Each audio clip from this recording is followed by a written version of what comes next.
Fox 43 News hair salon services provided by Heartwood Salon and Spa. After a tough 2 years, students at a Santa Maria, California school get to relax and unwind with some furry visitors. Fox's Patricia Martellotti has more on the students' reactions to therapy dogs at school. Therapy dogs? Yeah? Oh, I love you too. Life's been tough for some of these 7th graders. Very stressful. You know, like my grades went down, like when we were in quarantine and stuff. But during lunch break at Festal Junior High, there's no fear. Several furry friends like Ella came by. Having fun because I'm getting to hang out with the dogs and stuff, the therapy dogs, which makes me happy. And I've been going through a lot, so it just makes me very calm and relaxed, and it gives me good energy. 9 therapy dog teams visited the campus to hang out with students and staff. It's been a tough year, if I'm being honest. Having a dog like this, relaxing, very relaxing. 10 out of 10, would pet again. You're so cute. It's going fantastic. The kids have been wonderful. They just love having Ella here. It brings smiles. I've heard giggling. It brings confidence. It reduces stress. And they just love having her. I saw how calm the students were, and my dog at home is my therapy dog. I think it's awesome. The kids were just loving it, so I really enjoyed seeing it. Oh my God. It means a lot to me. I wish I had a dog at home like this. In Santa Maria, I'm Patricia Martellotti. And that'll do it for Fox 43 News First at 4. We thank you for watching. Stick around. I'll be back with Fox 43 News at 5 coming up right after a short break.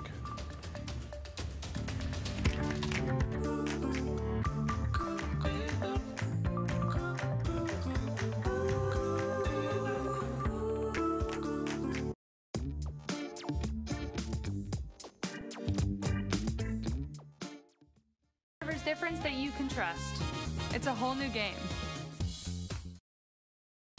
Right now on Fox 43 News at 5. Aid in Ukraine. This is a terror that Europe has not seen for 80 years, and we are asking for a reply, for an answer to this terror from the whole world. The Ukrainian president addresses U.S. lawmakers about the escalating war in his country, pleading for more help and military aid. We'll bring you the latest from his address and the intensifying conflict overseas. And bridge tolls. Lawmakers in Dauphin County discuss a tolling proposal for the I-83 South Bridge in Harrisburg. We'll tell you what you can expect moving forward and what a toll could do to your commute. Plus, running out of money. The White House is warning that some COVID-19 programs will have to end as their available federal funding for the coronavirus dwindles. More on the programs that could come to an end and the ramifications it'll have.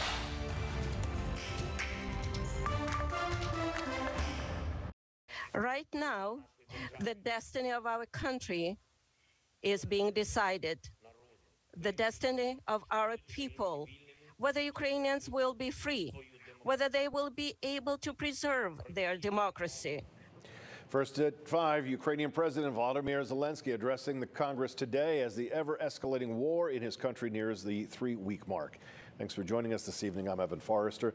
President Zelensky telling Congress that he was grateful for America's help against invading Russian forces and implored lawmakers for more help in the form of both military aid and further sanctions on Russia's politicians and economy. Zelensky summoned on the memory of Pearl Harbor and the September 11th terror attacks while making his appeal to Congress. He said Russia has not only attacked cities, towns, and people of Ukraine, that it has also launched a strike against the values of the Ukrainian people. It threw tanks and planes against our freedom, against our right to live freely in our own country, choosing our own future, against our desire for happiness, against our national dreams, just like the same dreams you have, you Americans. President Zelensky also asked the United States and other Western powers to implement a no-fly zone over Ukraine to block the Russian planes laying siege to Ukrainian cities. He Setting up such a zone, though, would likely entail Western air forces directly engaging with Russia's military. So far, the U.S. has joined NATO in rejecting the creation of a no-fly zone so far. And shortly after President Zelensky's congressional address, President Biden said the U.S. would be sending an additional $800 million in military assistance to Ukraine, and that makes a total of $2 billion in aid to that now war-torn country. The U.S. is sending more anti-aircraft, anti-armor weapons, and drones to Ukraine to help with its defense against Russia. The president, though, stopped short of providing the highly requested no-fly zone. We're facilitating the transfer of military jets from neighboring Poland as the U.S. seeks to avoid direct confrontation with Russia. Nevertheless, the president reaffirmed the U.S. support for Ukraine and its people. But the American people will be steadfast in our support of the people of Ukraine in the face of Putin's immoral, unethical attacks on civilian populations. We are united in our abhorrence of Putin's depraved onslaught, and we're going to continue to have their backs as they fight for their freedom, their democracy, their very survival. Now, according to the Associated Press, the White House has been weighing giving Ukraine access to American-made Switchblade drones that can fly and strike Russian targets. It's not immediately clear if the new drones that the president said would be delivered to Ukraine do include those Switchblades. And for the very latest regarding the Russian attacks in Ukraine, as well as any other breaking news alerts, download the Fox 43 News app. And you do that right now by texting the word app to 843-0043, and we will send you back a download link. PennDOT is moving ahead with a major bridge project in Harrisburg. However, some officials want to hit the brakes on a plan to pay for it with new tolls. Fox 43's Harry Lee has more. The I-83 South Bridge unites Cumberland and Dauphin counties. It's also uniting their elected leaders against a proposed toll. Dauphin County commissioners signed a resolution, quote, strongly opposing any and all plans to toll the bridge. Cumberland County commissioners signed a similar document in January. It's all in response to a plan to pay for a needed bridge replacement by tolling cars $1 to $2 each way, starting in 2024.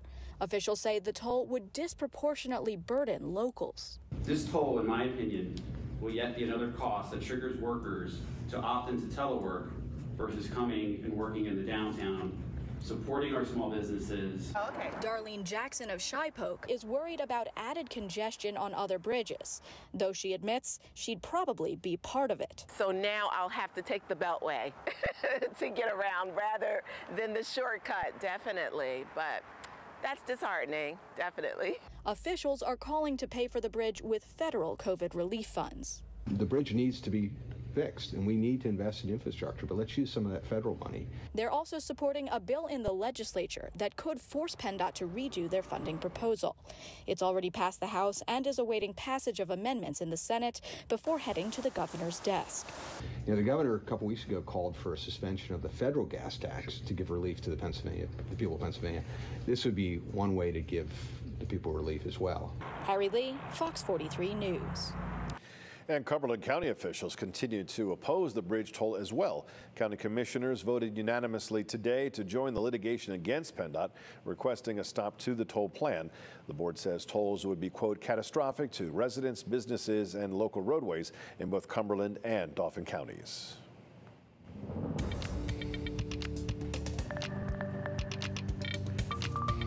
Get a first check of the weather forecast with Chief Meteorologist Braden Long, and we're wrapping up a beautiful spring-like day across the region. Second day in a row, we're hitting that 70-degree mark. We for sure will take it, Evan. Let's get a check on the forecast. A live look outside right now of Marietta over in Lancaster County, where again today, abundant sunshine, plenty to enjoy. Temperatures mid-70s in Carlisle, Cumberland County, 74. Harrisburg to Lebanon, all at 70 degrees. York with abundant sunshine sitting at 68. Now, satellite and radar for us is dry, but you can see the cloud cover looming just towards our south and the west. This is our next round of precipitation that will move in as we go into tomorrow morning. It's bringing widespread flooding issues already earlier on today for central Alabama, portions of North and South Carolina, also seeing certainly steady rainfall. That moisture, that storm heading into our direction for tomorrow. Until then, if you plan on heading out to dine tonight, temperatures will continue through the low 60s. Overnight, we will drop into the 50s and 40s inevitably. We'll talk about our morning rain chance tomorrow when 70s return,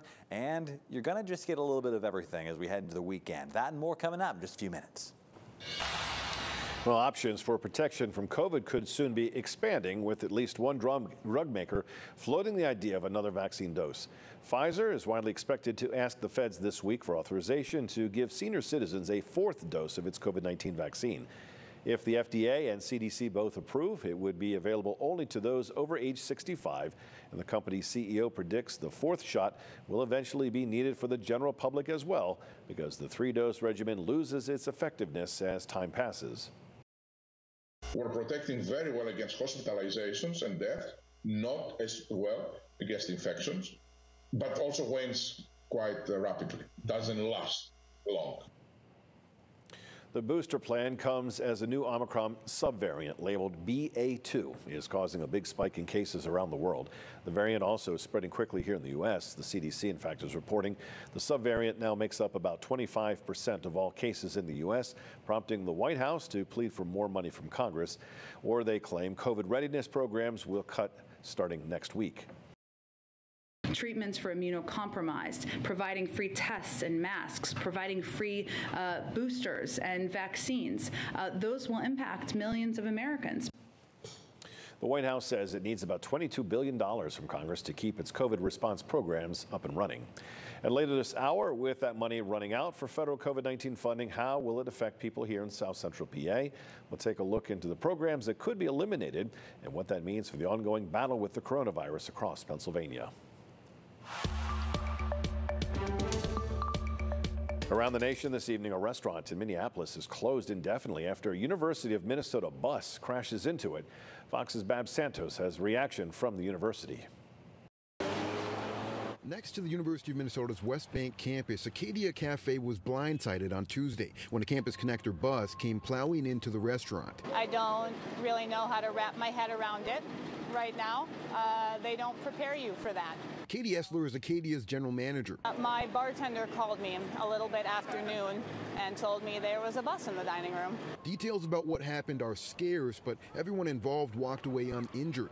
At the time of the crash, the Minneapolis Fire Department says there was one passenger on board with the driver. Inside the building, Essler says a cook was in the back kitchen and a bartender in front. And he said the bus just came through the side of the building, it stopped, and then it started up again and went another like 10, 12 feet before it stopped for good. The restaurant was open at the time, but thankfully there weren't any customers around. The first thought is just that it's a miracle that that bus didn't hit anybody.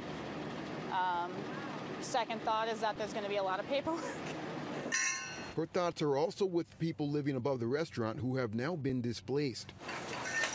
I don't think anyone upstairs was hurt, which is excellent news because I know pieces of ceiling came down into our lobbies. Acadia is under new ownership after a sale during the pandemic, and they'd recently wrapped up a major remodel. Now all of their work and their vision for the future lies in this rubble. It's going to be a lot more remodeling. And many in the Minneapolis music scene know the Acadia as the place where they first played, and its closing, no matter how long, is widely seen as a major loss in that community. In Texas, at least 9 people were killed when a van carrying members of a university men's and women's golf teams is involved in a head-on crash.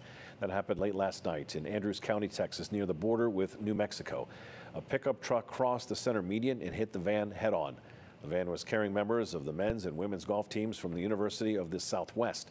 7 people in the van, 6 students and a faculty member, were killed. 2 people in the pickup truck also died. The University of the Southwest is a private Christian school located in New Mexico. A natural gas pipeline explosion closes a portion of a highway in Michigan, leaving a crater in the ground you can see. It happened this morning around 50 miles northwest of Detroit. Debris on the road led to the closure of about a 2.5-mile stretch of U.S. Route 23 in both directions.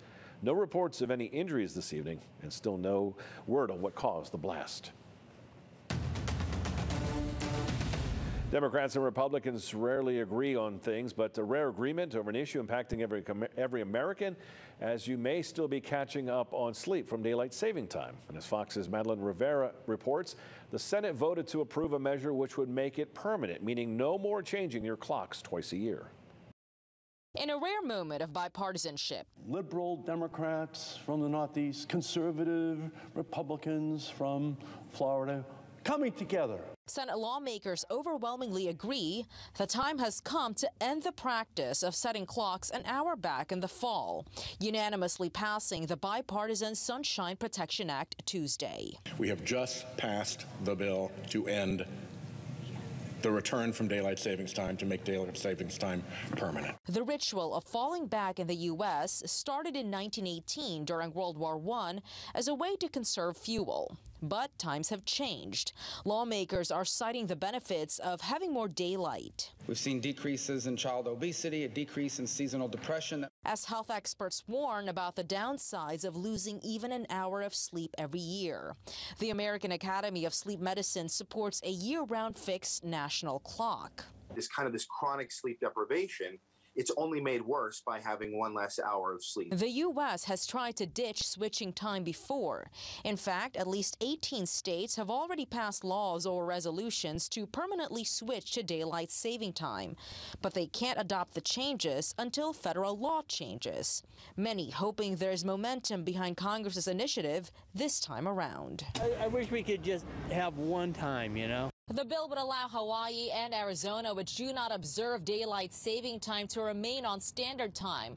But the House must still approve the measure before it heads to the president's desk. In Washington, Malta Rivera, Fox News.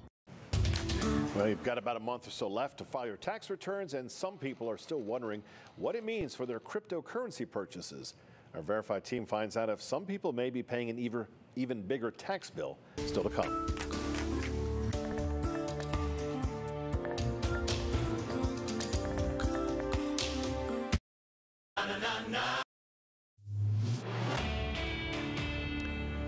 Tax returns are due in less than a month, and some social media users are wondering what that means for their cryptocurrency purchases. Brandon Lewis from our National Verify team explains why some people may be in for a big tax bill. Pew Research estimates a sixth of all Americans have either invested, traded, or used cryptocurrency, and the number continues to rise. Some people on Reddit posted about big profits from playing crypto markets, but now they're bracing for a big tax bill. So let's verify. Do you have to pay taxes on cryptocurrency? Our sources are the Internal Revenue Service, H&R Block, TurboTax, and Amy Miller, a certified public accountant who specializes in cryptocurrency at the American Institute of CPAs. Most people know cryptocurrency as a form of virtual currency, but to the IRS, it's considered property, which means it's subject to taxes in different ways. TurboTax says if you receive crypto as payment for services, then it's treated as income using its fair value against the dollar. If you're buying and selling crypto like you would a stock, then H&R Block says it's taxed like a traditional investment, meaning you must pay taxes on any gains. So, yes, you do have to pay taxes on cryptocurrency. Tax experts like Miller say they expect the IRS will be closely watching crypto tax filings because the agency says it believes filers are underreporting their earnings. With your Verify, I'm Brandon Lewis. And if you have something you'd like to have verified, send an email to verify@fox43.com. And you can also watch more of our Verify stories on our website right now. Head to fox43.com/verify.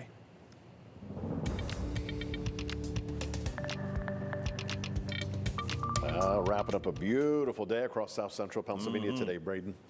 Today, a day for a dog walk, or to use the cliche, one for the dogs. Let's get a look at our forecast. First, let's start talking about a couple of your photos. Bentley Waffles, a Fox 43 favorite, this time walking on the bridge in Harrisburg. Certainly a day to get out and enjoy. Thank you for sending this viewer photo in. On the Near Me feature on the Fox 43 app, also this one from Ronald in Fairfield, Adams County. This was certainly a day for the porch as well for that pooch. We love those photos, especially the dog ones. So keep them coming in as you get them. Right now, live look over Bainbridge in Lancaster County, where you are starting to see some cloud cover filter into our southern spots. The Susquehanna quiet though this afternoon. 66 degrees is your current temperature. Gorgeous. Our average is in the low 50s. So we will take this spring-like feel with the last official days of astronomical winter, even a meteorological spring since the beginning of the month, but you know what I mean. Satellite and radar, again, dry for us, but here's our next storm system, bringing rain from Virginia down towards Charleston, South Carolina. The center of the storm is back here in Alabama, where they have had widespread flooding issues, especially in Birmingham proper today. That is going to continue to push towards the north and the east as we go into the overnight hours tonight and move into our region for a decently wet morning commute. Lows tonight, 40s because of the cloud cover will keep us relatively mild. 45 Gettysburg, 44 just about everywhere else. High temperatures tomorrow. Cooler, 55 at High Spire, still above average, 54 in Hershey, 55 for Bornersville. We'll do 58 in Mifflintown, Lewistown 59 tomorrow, New Bloomfield and Akesburg coming in at 56, 55 Mount Holly Springs, York Springs and Arntsville with Chambersburg at 56, 54 in York.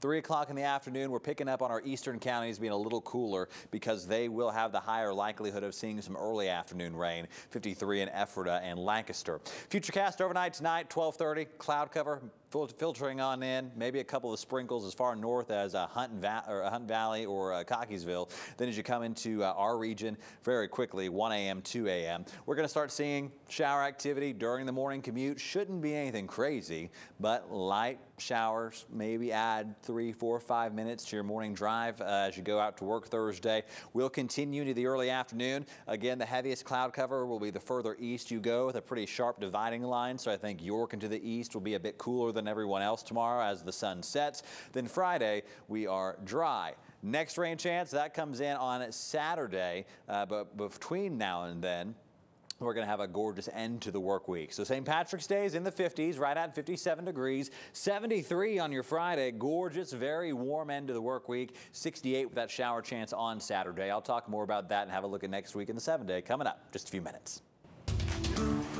Bigger life insurance policies are becoming more popular, and you'll no longer need cash at one of Pennsylvania's most popular amusement parks.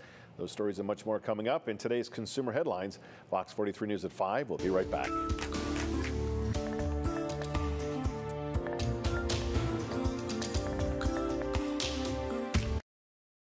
Gas prices, there's no question they're high. If the demand is higher, things are going to cost more. But is it price gouging? I want consumers to be armed with information so they don't fall victim. Fox 43 Finds Out talks to lawmakers about how to fix the problem and how it could impact you. Thursday on Fox 43 News at 10. Expect more. These guys cooking may be kids, but they are true monsters in the kitchen. MasterChef Junior season premiere this Thursday on Fox. Weather on Fox 43 News is sponsored by Renewal by Andersen. Let us welcome you home.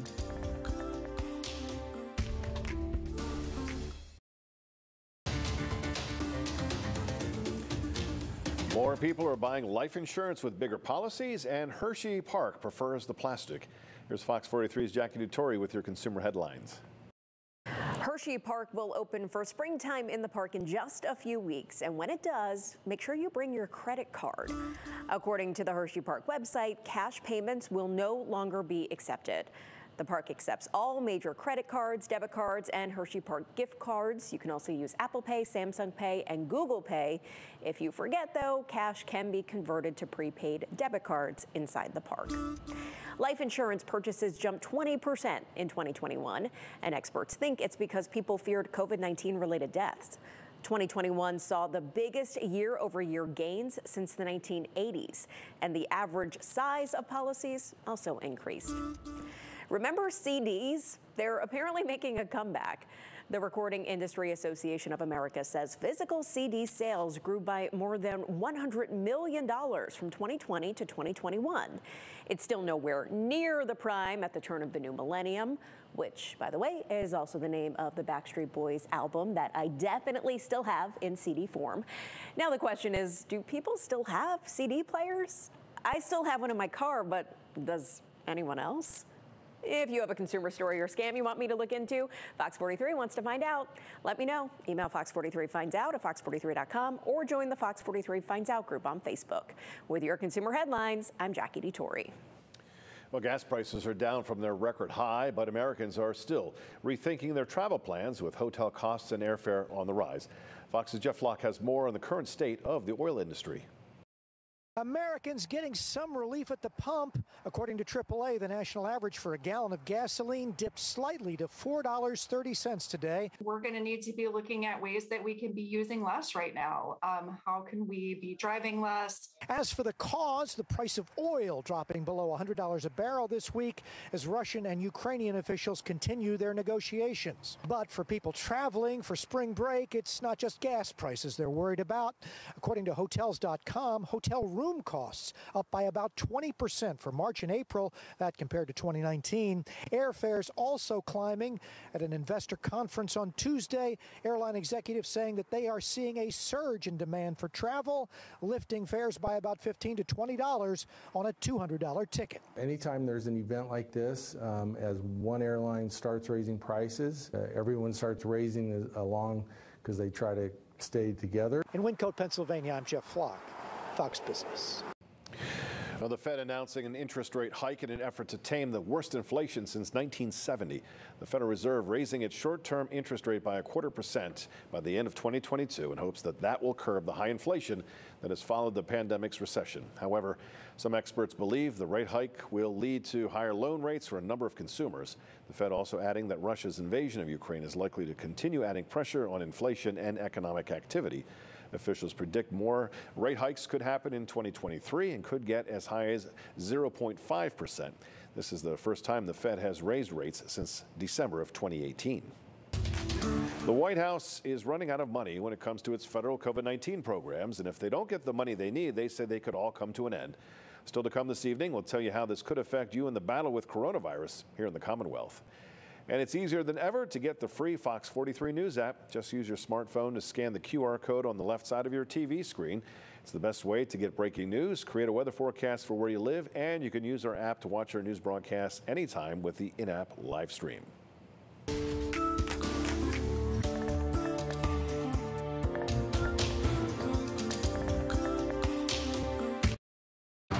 Never ends, but these offers will.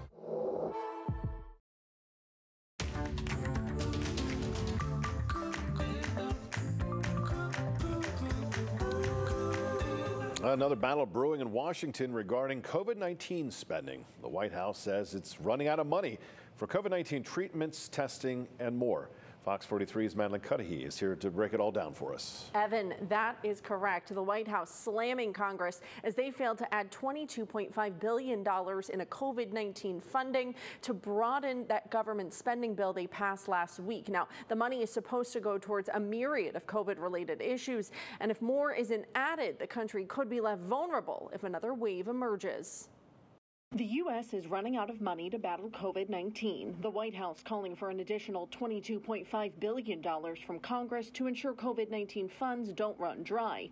Press Secretary Jen Psaki warned the consequences if the money doesn't go through could be devastating. Senior administration officials have held more than 36 calls and meetings with Congress and at least 10 briefings to committees to communicate our needs so that we can do what Americans should expect from their government, protecting them from a once-in-a-generation pandemic. The White House said if funding isn't approved, the U.S. will have to cut coverage for uninsured people in testing, vaccines, and treatments, cut state allocations of monoclonal antibody treatments, will be unable to purchase more booster shots or antiviral pills, cut research and surveillance on new variants, and suffer a loss of sufficient national COVID-19 testing beyond June. Today, we've outlined the severe and immediate consequences that the United States will face. Those consequences are dire. Meanwhile, a group of 25 Republicans wrote to the White House saying in part, quote, before we'd consider supporting an additional $30 billion, Congress must receive a full accounting of how the government has already spent the first $6 trillion. This comes as across Pennsylvania, COVID-19 cases fell in 48 counties. However, infections are already on the rise again in major European nations, and China battling its worst outbreak since 2020. And you can find a detailed breakdown of that proposed funding outlined right now on fox43.com. Evan? Madeline, thank you so much. The state Supreme Court has ruled in favor of new district maps for the Commonwealth, paving the way for candidates to begin circulating petitions in order to get on the spring primary ballot. The Legislative Reapportionment Commission approved those maps more than a month ago. They, though, have been facing an uphill legal battle ever since. The justices rejected various arguments against the district lines and upholding those new maps. And Democrats hope the new maps will help them make some inroads into Republicans' firm control over both the state House and Senate. Those new districts will be in effect for the coming decade. A feline rescue group says they're shocked after finding dead cats and poison in food bowls at the Prospect Hill Cemetery in York County. The organization had been trying to rescue a, quote, colony of cats on that property. Fox 43's Paula Bioso spoke to the organizers of the efforts to search for those who may be responsible. It was very emotional. It was so raw and surreal, and I struggle with it still currently. I know. 3 weeks ago, Feline Solutions was notified of a colony of cats that continued to grow at Prospect Hill Cemetery in Manchester Township, York County. Since then, they have been working to rescue all the cats. Last week, while checking the traps, one of the volunteers found 2 cats laying on the road that runs through the cemetery. One had died, but the other was clinging on to life. At first, they thought the cats had been struck by a car. It wasn't until the next evening that I discovered the poison and nails and more deceased, and the other one that was poisoned that was too late for, that we were able to do a toxology report and see what was actually going on. They were able to do testing on Angel, the cat that had been clinging on to life and is now recovering, and they were able to confirm that she had also been poisoned. They discovered that rat poison as well as small rusty nails were placed into the food dishes that the cats had been eating from. Anger. I was furious of how humans can be and the nature of some humans. Feline Solutions says they filed a police report with the Northern York Regional Police Department and are waiting to hear back from them. They say they're grateful for the community support that has been shown to them from people in York and through social media. We have been pulling round-the-clock hours. This has been an extremely exhausting situation. Rescue in itself is exhausting, and we had to pull in multiple fosters that have their own cases that they're working on to help us with this. There's been people in the community helping. That have donated for Angel's care and the care of the others that are going to need to be vetted too. Sweetheart. Paula. A farm in Lancaster County raising money to support Ukrainian refugees. Breakaway Farms in Mount Joy Township introducing their Ukrainian relief sausages to help send aid overseas. 100% of proceeds of each sausage package sold goes to Ukrainian refugee aid. The farm's owner says his connection to Ukraine through his friends made an easy decision to find a way to help. I have some friends who are Ukrainian. I have some friends who are also Russian. This is affecting families that are, that I know. They have families that are in war-torn areas right now. It was just heavy on my heart to do something to help refugees. Now, each sausage order comes with 2 blue and 2 yellow sausages to represent the national colors of Ukraine. And Thomas hopes that using creative ways to display their flag will spark more conversation and support for those people who need help overseas. So if we can create something that represents the flag of Ukraine, we hope that it will spark a conversation. We hope that through that conversation that these people and anybody who's involved will act, and that we can affect change in the world for the better. So last week, the farm raised about $1,800 and hopes to hit the $2,000 mark this week. For more information on how you can get yourself an order and help people affected by the war in Ukraine, head to our website, fox43.com. The United Nations top court orders Russia to stop hostilities in Ukraine today, granting measures requested by Kyiv. Now, the International Court of Justice is ordering Russia to stop its military attacks against Ukraine. Now, Ukraine has argued that Russia is violating the 1948 Genocide Convention. Russia has falsely claimed that Ukraine is committing genocide and that has used that as a pretext for the invasion. In a lopsided vote, the court did order Russia to take action immediately. The Russian Federation shall immediately suspend the military operations that it commenced on 24 February 2022 in the territory of Ukraine. Unanimously, both parties shall refrain from any action which may aggravate or extend the dispute before the court or make it more difficult to resolve. Ukrainian President Volodymyr Zelensky tweeting that the court order is binding under international law and that Russia risks isolating itself even further if it ignores the order. A 7.3 magnitude earthquake jolts Japan's northeast coast, leaving parts of Tokyo without power and triggering a tsunami warning. Public broadcaster NHK says the earthquake registered as a high 6+ on the Japanese shaking intensity scale, which makes it impossible for people to stand. Japan's prime minister says the government is working to figure out the extent of the damage, and Tokyo Electric Power Company estimates some 2 million households are without power. That same region was hit by a quake followed by a tsunami in 2011 that triggered the Fukushima nuclear disaster.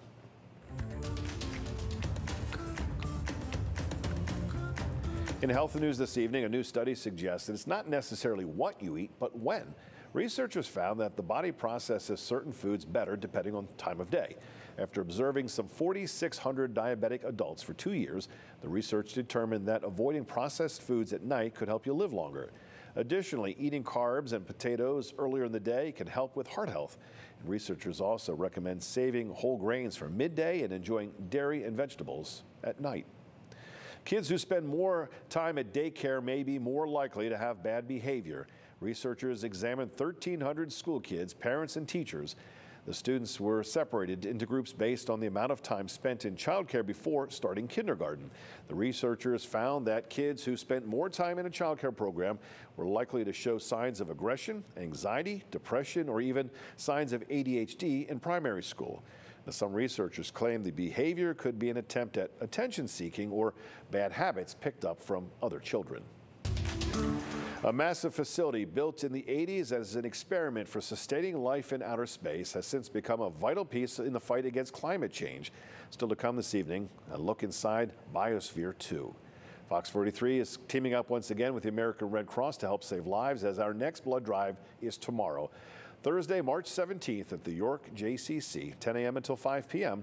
Appointments online are full at this point, though walk-ins are welcome. Head to redcrossblood.org/Fox43 for more information. Fox 43 News at 5. We'll be right back.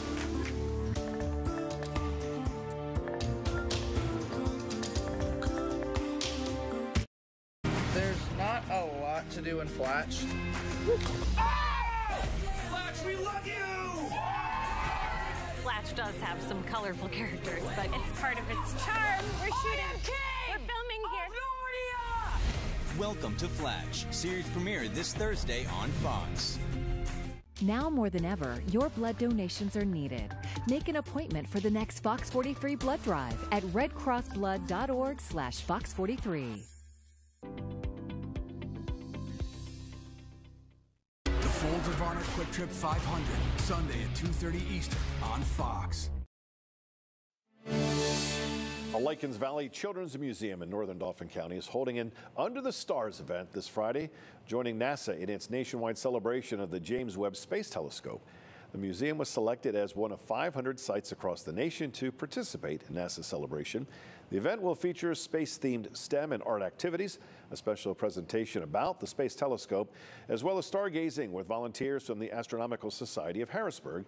The executive director of the museum says she hopes the event will help inspire the next group of science and space enthusiasts.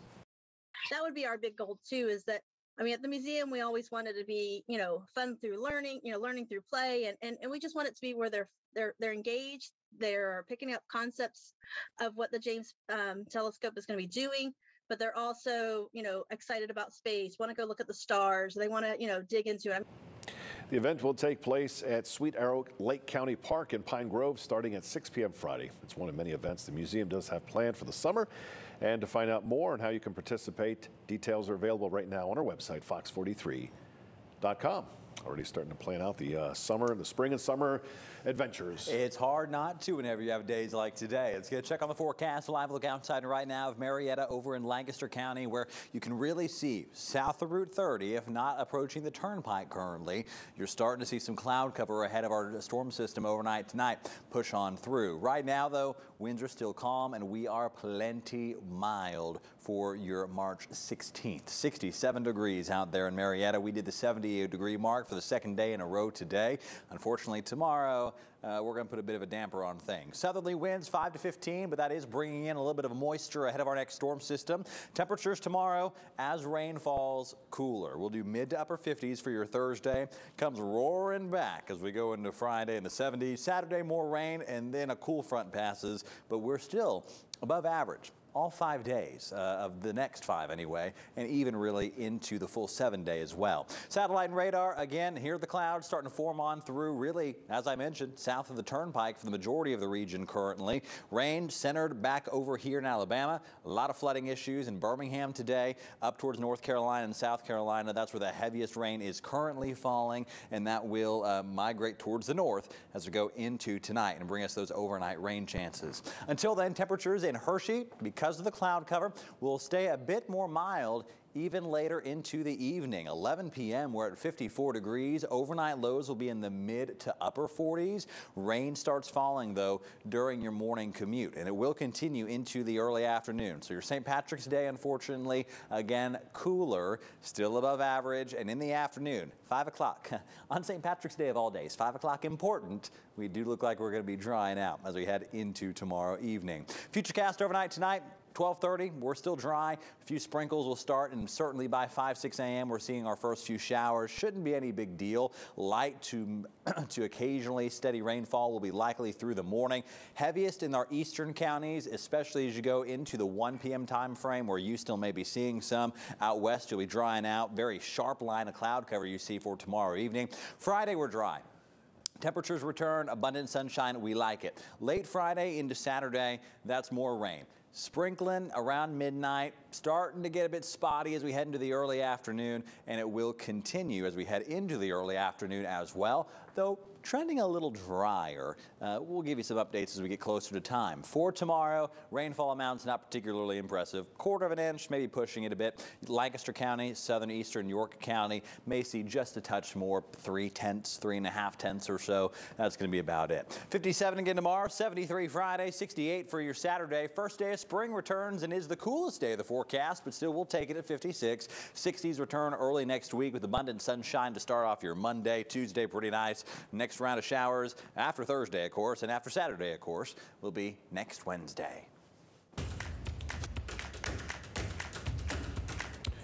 The planet, sometimes called the biosphere. Did you know there is actually a biosphere 2? It was built in the late 80s and was first designed as an experiment for sustaining life in outer space.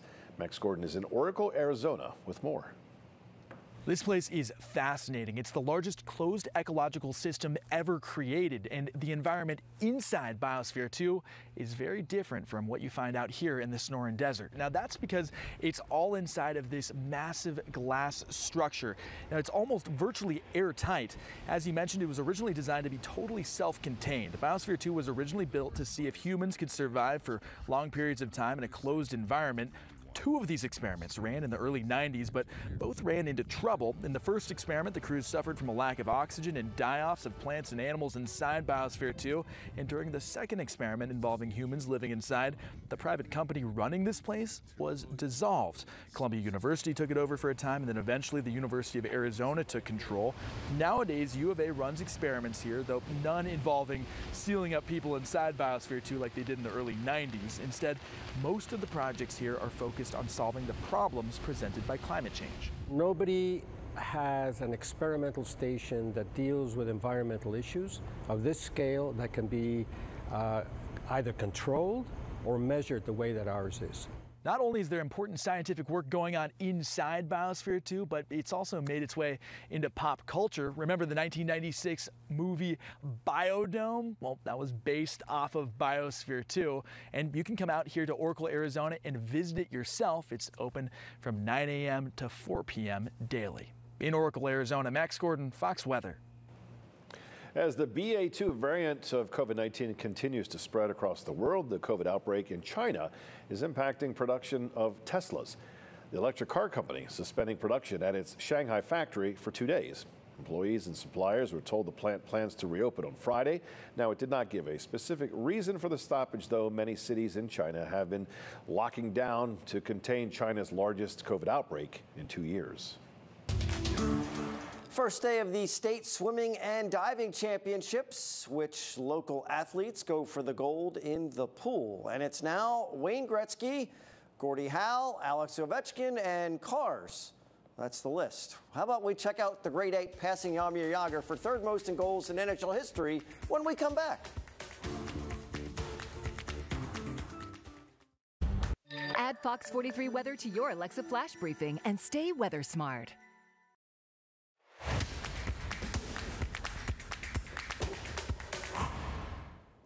Well, it's so nice. Let's play too. The Central Penn Knights will use FNB Field for some home games this spring and couldn't ask for a better day to host a doubleheader. Still a few more weeks before we see the Senators on City Island. Nice to check out some baseball on a sunny day in the Berg. I'm Todd Sadowski. The Bears have supplied the Capitals with a lot of talent this season, and all the guys have been able to watch the brilliance of the captain in D.C., Alex Ovechkin. The Great Eight elevates himself one more spot in the league's history last night. Off the face-off in the third period of a tie game at home, Ovechkin wrists one into the net for his 767th career goal, one more than Jaromir Jagr. So here's the career list: Wayne Gretzky, Gordie Howe, Alexander Ovechkin. A thrilling night, and one Ovechkin is glad to share with his team. You know, I'm still playing, you know. You never know what's going to happen in the future. You never know what's going to happen tomorrow. You know, I'm happy. You know, I did it, and we did it as a team. And I mentioned the Bears connection. In the same game, Ovechkin gets 7-6-7. Axel Janssen-Fjällby scores number one, his first NHL goal in the Capitals shootout win over the Islanders. More changes in administration at Penn State. Vice President of Intercollegiate Athletics, Sandy Barber, will retire this summer. She started as the athletic director in 2014, has been in charge of athletics at PSU for 8 years. No word on a successor other than a national search will be conducted. The first of 4 consecutive days of swimming and diving competitions takes place at Bucknell University this afternoon. First ones in literally dive into the pool. PIAA State 3A Diving Championships, Northeastern senior Stephen Bartlett, 3-time district champ, in a tight race for silver and bronze. We'll show you his final 3 dives. The first one is a forward 1.5 somersault with the old full twist. Clean entry and photo worthy. He dives into the finals. Bartlett now with a double twist and 1 somersault. And then Stephen would be in silver place briefly. His third dive is clean as well, an inward 1.5 pike on the deck. The reaction says it all. Just misses silver by 6 points as he finishes in third. It's a good feeling. I'm happy. Last year I was super shocked that I placed third, and this year coming back, it was kind of my goal to not get any less than last year, so I'm happy with it. Bartlett is off to Cornell with back-to-back third-place finishes at States. Finally, 2 wins for local teams in last night's PIAA playoff action, both in 6A girls. Central Dauphin needs overtime, but edges Springford 47-41. Cedar Cliff also wins by a half dozen. They get the job done in regulation. Against Pennsbury, they do not face each other in the Final Four, but can match up in the state championship if the Rams and Colts win on Friday night. And I'm going to be headed out quickly over to Garden Spot to see Delone Catholic. We also have a couple more state playoff games this evening. We'll have highlights tonight at 10. We will indeed. All right, thank you, Todd. Let's get a final check on the weather forecast. St. Patrick's Day, a little cooler, but we'll be just fine. 57 degrees with some showers likely, especially in the morning hours. We'll be dry by the time you come on home. 73 on Friday, morning lows in the mid-40s. 68 Saturday. Again, that's your next more organized rain chance. First day of spring in the mid-50s. 60s return early next week with highs back in the 50s again by next Wednesday. Another rain chance. So spring it's coming in like spring. That's all we got. All right, thank you very much. And that'll do it for us here at 5. We do thank you for watching. We'll be back tonight for Fox 43 News at 10. Hope you are too. Have a good night.